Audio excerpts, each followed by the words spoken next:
Good morning and welcome to Christian Lifestyles. And today we're going to continue our work on a theology of work.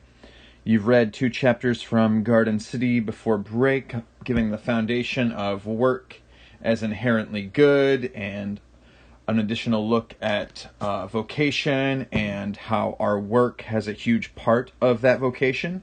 And as we've been doing with all of our projects in this course, we have this theological background and we're going to have a really practical application of it. And for our work part of this unit, we're going to be taking a look at professional resumes and cover letters. And one of the key things here is the word professional, in that I remember when I was in high school, my teachers taught me how to make a high school resume or a college application resume, which are obviously really valuable. But for you, now that you have likely applied to college and now that you're going to be out of high school very soon, doing work on a high school resume or a college application resume is now quick becoming obsolete.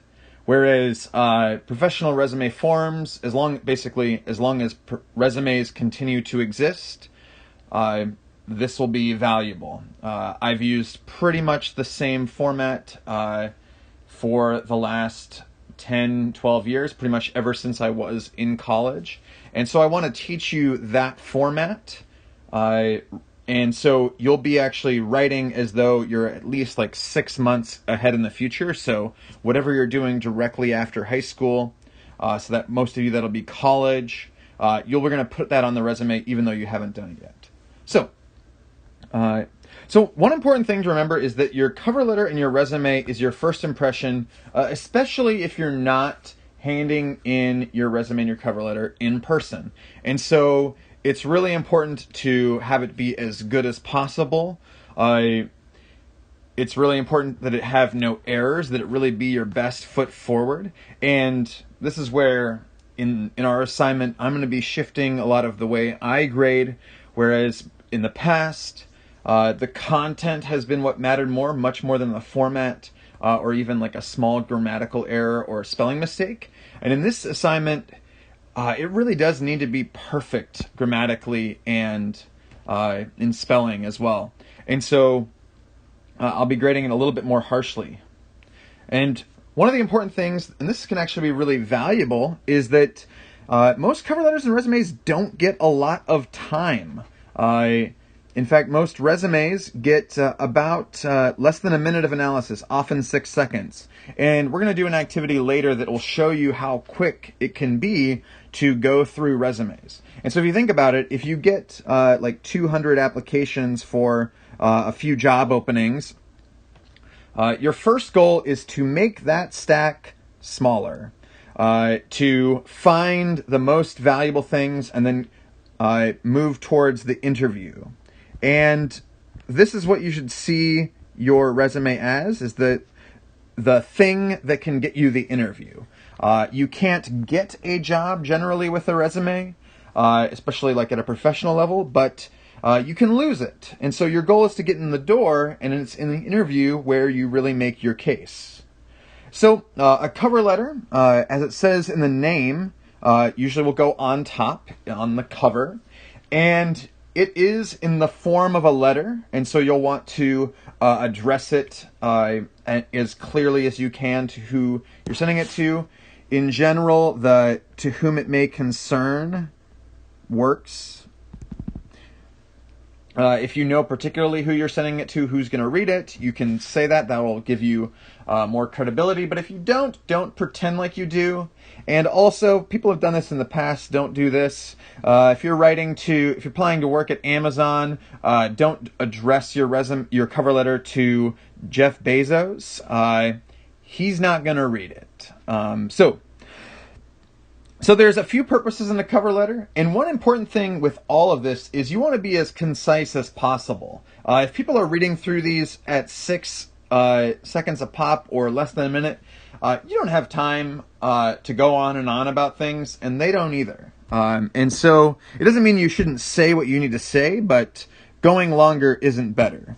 And so you want to introduce yourself. You want to say a little bit about who you are, what you're applying for, and why. And you're going to highlight a few specific experiences or interests that make you a good fit. I generally shoot for 2.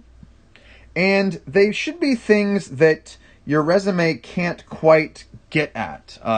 Your resume gives you a quick description of everything that you've done, all your accomplishments. And a cover letter is a small time for a little bit of story. So you tell like 2 brief stories or experiences that make you a really good fit for this job. You want to make them excited to talk to you, excited to meet you. And then you want to leave the door open for future conversations. Say like, here's my contact info, and I really look forward to hearing from you. And then obviously the last thing that it is to provide a writing sample.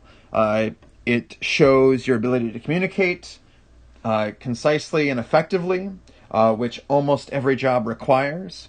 And this can be pretty short depending on the value of your experiences and how they connect with the job.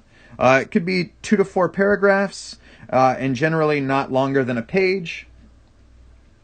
And one important thing is that here you can talk about your interests, and you want to be clear about when to do this. So for instance, I've had a few students apply to through engineering programs at Lego internships, and talking briefly about someone's passion for Legos could be valuable, although at the same time, almost everyone that's applying for this is going to have a story like that. Whereas just sharing like your likes that don't seem to have any relevance will not be what you should do here. I will also say that a lot of entry-level positions don't require a cover letter, so when you go to apply for a job, if you have a cover letter, especially if it's entry-level, you may only give it to them if they ask at the beginning, but once you get into the professional world, it'll always be good to have one, and so that's important to make sure of. And really important here, don't just reiterate your resume. You only have basically 2 pages to get your point across. Don't waste one of those pages with saying what you said on the other page. So we're going to take a quick example. We're going to look at this. This is a real cover letter that was sent to Salle for an English position a few years ago. And I want you to pause the video and take a few minutes to read over this and see what you think.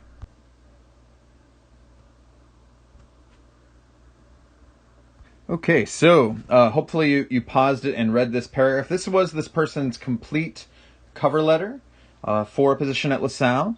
And as you can see on first look, it is pretty impressive. This person has a PhD in English writing from an accredited university and working towards another PhD in curriculum design from Pepperdine, and is a college instructor, a best-selling published novelist, and all of these other things. Now, there are some significant problems with it, and I hope that you caught several of them. One is, what is this person applying for? That's something you need to say and why you're interested, especially since, I think LaSalle is great, but honestly, this person is way overqualified. If you have 2 PhDs, and you're a best-selling novelist, and you're already at the college level, you need a reason to explain why you want to move to the high school level. And there are many good reasons for that, but without giving one, this just seems strange. Also, if you went to an accredited university, you should tell us what the name of that university was. It seems very suspect if you don't say that. Also, if you really are a best-selling published novelist, maybe give us the title of your book so we can look it up. Also, if you are this great novelist, have a PhD in English writing, you may notice that this sentence is a run-on, which is a problem in a work this short that should be perfect, not even if you're writing for an English job, but for any job. Also, you'll notice that there is no varied sentence structure. Pretty much every sentence begins with I in some form. And then at the end, we have the proverbial thesaurus dump, which honestly nobody really appreciates. I am hardworking, knowledgeable, encouraging, supportive, positive, dedicated, reliable, great with deadlines, flexible, and creative. This is not what we're looking for. Basically, anyone can go through a thesaurus and find a bunch of words. You want to really show with context what you're doing. So this is actually a pretty poor example of a cover letter. And this is not actually the person's real name. I just made that up. I actually don't know this person's real name. Here's another example, and this is a part of another cover letter that was sent to apply for the same position. I also don't know who this person is. Take a few minutes to read over this one. So I don't have access to this person's resume, and the first paragraph is pretty valuable. It does read a little bit like a resume, and so I'd need to look at that to see if it's substantially different. But regardless, there is a lot of quality-specific content here. That working at this particular high school in Alaska, that this person was a professor at Marquette, also went to law school, and worked at an ROTC program while ensuring the safety and security of multi-billion-dollar Department of Defense assets. So there's a lot going on here. And so kind of similar with the other resume, my question is, why do you want to work here? Why did you choose high school after going to law school and after being a professor? And we see a little bit of it here. And this is really why I chose this one, that goes home for family business matters and then becomes a full-time substitute teacher as a result of that, and really enjoyed it, and then applied for a Master's of Arts position. And so this kind of storytelling is pretty valuable, and talking about development of the craft is also really valuable here. And so there are some things that could be weaknesses here, but overall this is a much stronger sample than you saw in the previous cover letter. So we're going to move on to resumes. And one of the important things is that people are not impressed with fluff. And even though people will often say like, oh, I need to do this thing just to like put it on my resume because it looks really good on a resume.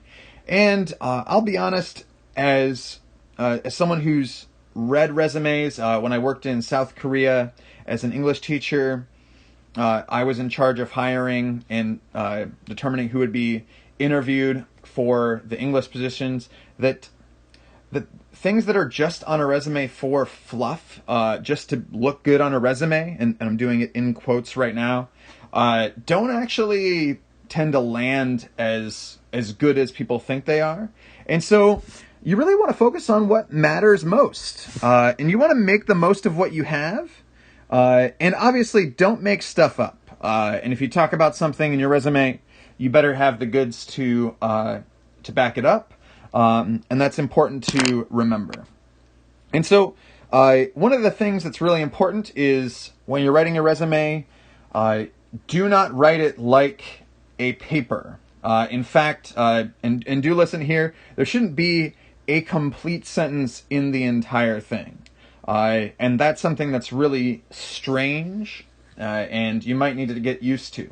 And so you're really going to want to use headings.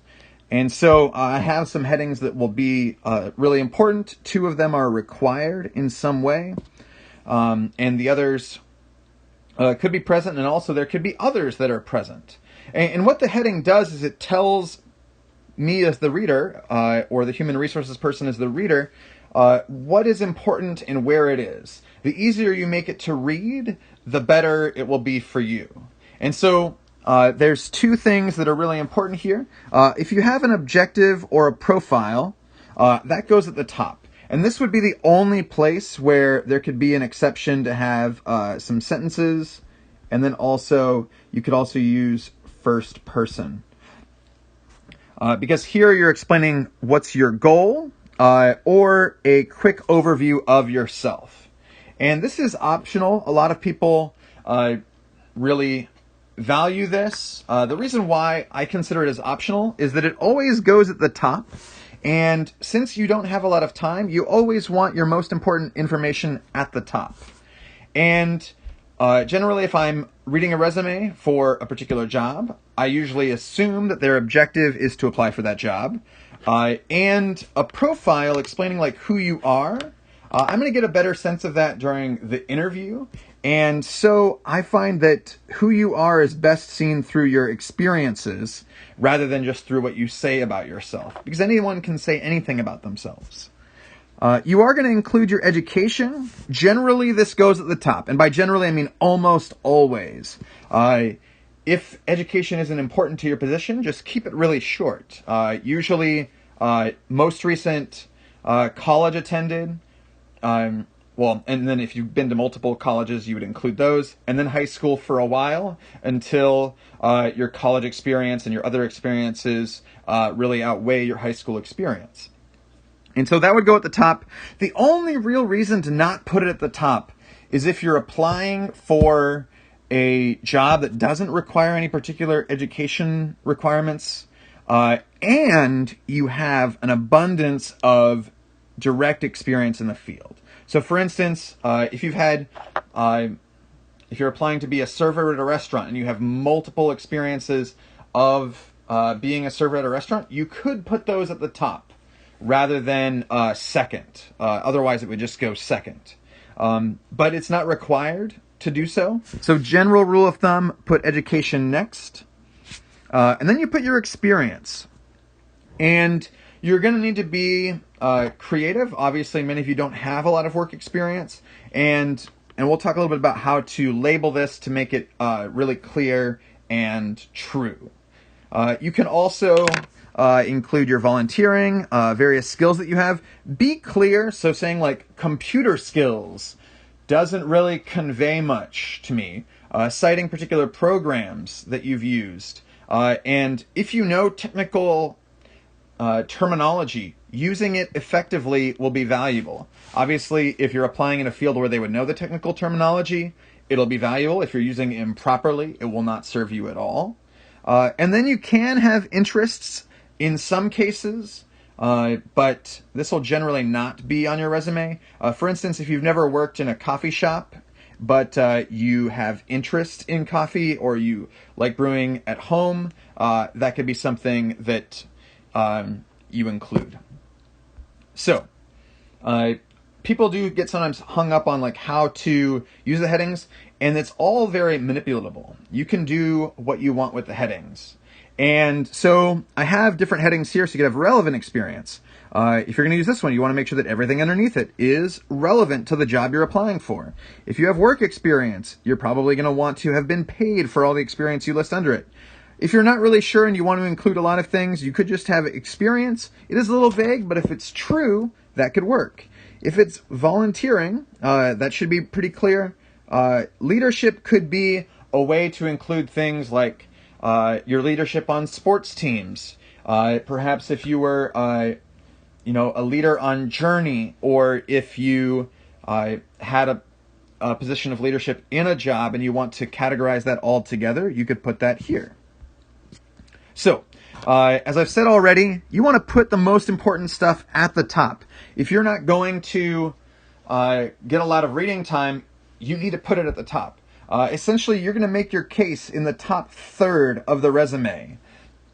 Generally, if you haven't had anything of value or that is really relevant by that point, you're not going to get to the bottom. And so sometimes I'll get resumes where the most important thing that they say is at the very bottom, and you've already lost it probably about here if you don't have anything important. And so putting it at the bottom has no guarantee that it'll actually be read. And one important thing is that under each heading, you need to put things in reverse chronological order. And so you want the most recent thing at the top. So recent at the top, in the past at the bottom. And you do need to eventually weigh things and delete things as more important information comes forward. So for instance, you volunteering at a bake sale in 5th grade has less value going forward. In fact, already at this point, being 17, 18 years old, I wouldn't put that on your resume. And I would focus more on what you've done in high school and maybe a few things from middle school. You want to avoid complete sentences. Instead, under each bullet point, you're going to want to start with a verb and then, a specific description of what you did. You want to use consistent fonts, capitalization, and punctuation. The key is consistency. So if you put a period at the end of something, you need to put a period at the end of everything there. If you have a capital letter at the beginning of your bullets, you want to put capital letters at the beginning of every bullet point. If you're consistent, it'll generally be okay, and that's something to remember going forward. You don't need more than one font. That's something you don't need like 10 different fonts. That actually looks really horrible. And so just to have a quick look at what you can do, I want you to read through this. You can pause it and think about what should go first on a barista application. Okay, so hopefully you had a chance to look through this. I'm going to go through it real quickly. Hopefully you chose this as the first thing. Worked at Dutch Bros for the last year. If you're applying to be a barista at a coffee shop, having worked at a coffee shop in the past is going to be your most important thing. Then it gets a little bit different. The rest of the things all have some value. Probably this one has the least direct value. And, Blanchet House has some important value because they serve food and it also shows like a volunteering spirit, an ability to talk to different kinds of people. This is valuable, but it's not like in context. So if you want to be specific with the different kinds of brewing or different types of beans, that'll become more valuable. And obviously, working behind the counter as a barista, you need to be a good team player. And so sports does have value here. But the most important one, it's important that you got that this one should go first. And then probably this one would be one of the last, the Arizona border immersion. And the other 3 could go in different places. And so this is important to just take a look at. You want to constantly be thinking about, like, what am I doing with the order? And is it clear through the order that I'm giving that I know what's important at this job? And so I want to talk a little bit about bullet points. Having effective bullet points is really important under each heading. So you'll have your particular job or your particular school, and you'll have different classes and things underneath it. And the way you use your bullet points is going to be really important. And so one important thing, you're not going to start with first person. So don't say like, I did this or I did that. In fact, on your resume rubric, even though there are a few times where using first person can work, and generally I'll forgive those, I'm not allowing any first person, and I'm going to actually subtract 2 points per use of it. One student who graduated a few years ago, he used first person, I think, 20 times or 30 times in the course of his resume. He didn't really listen to anything that we're talking about here. He did give me permission to like talk about this because, if you use first person 30 times, that is minus 60 on a 75-point assignment. So obviously not super great. You really want to pay attention to that. Not that it's the most important thing, but it will be an indicator of whether you're getting the format and the style of resumes done well. You also want to avoid words like help or work. They are sometimes the right word, but most of the time they're not. And the reason why they're not the right word is because they don't convey anything. If I helped people, there's no specific task that you're imagining in your head. Or like, what did you do today? Oh, I worked. Okay. Nothing really comes of that. You want to be specific. Tell me exactly what you did. And that will be more helpful so I can know what you can do in the future. And so using active verbs and diverse language, don't be diverse just for diversity's sake. Always try to use the right word. And if you can give specifics about what you did, that can be really helpful. So for instance, if you tutored a number of students and their grades increased like 2 letter grades, that could be really valuable. And one of the important things as well is that the focus, rather than in college resumes, is not so much on what you learned, it's about what you did and what you can do. And so having a lot of experiences, good experiences, is valuable, but what are the results of what you did? This is what's going to be more important. This is what's going to stand out. So you don't want all of your bullet points to be like, I learned this, or gained valuable experience from listening to this person. You want to really focus on what you did. And so here's a quick example. If you look at the same job, you want to be really clear with your work title. You can generally look that up. This is the same job. I learned, there's also a spelling error. I learned how to work on cars.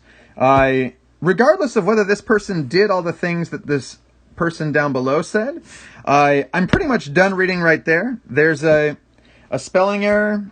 Also, it shouldn't be incomplete sentences. It shouldn't be focusing on what you learned. And work, as we can see here, doesn't really convey anything. Did you build a car from scratch? Did you wash some windows? Did you change oil in the car? Did you, what did you do? There's no specifics here. And so where you're not telling me what to do, I'm going to assume the least.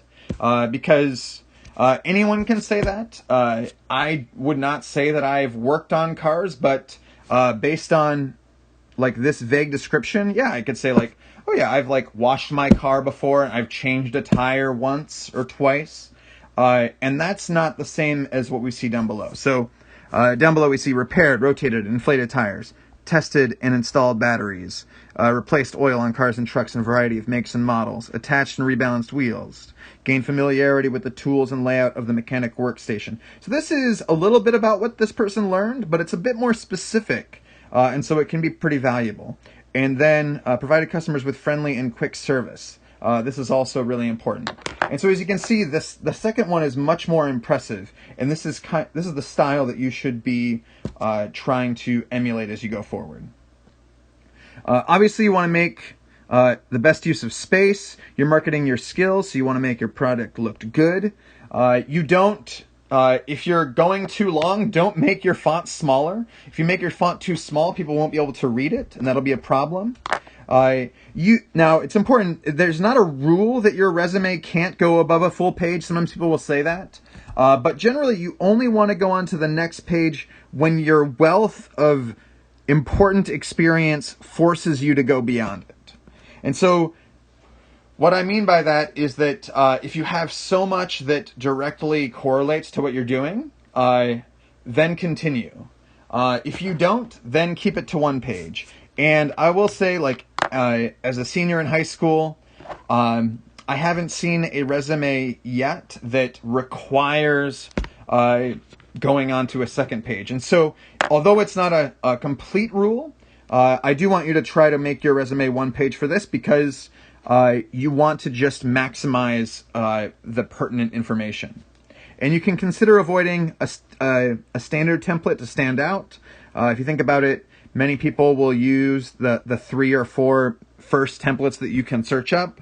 And if you're applying for something in design or art, I highly encourage you to make your own template. And you could even say that you did in your interview if you get one. I'm going to stop it here because I'm almost out of time, and I'll come and look at these things in the next video.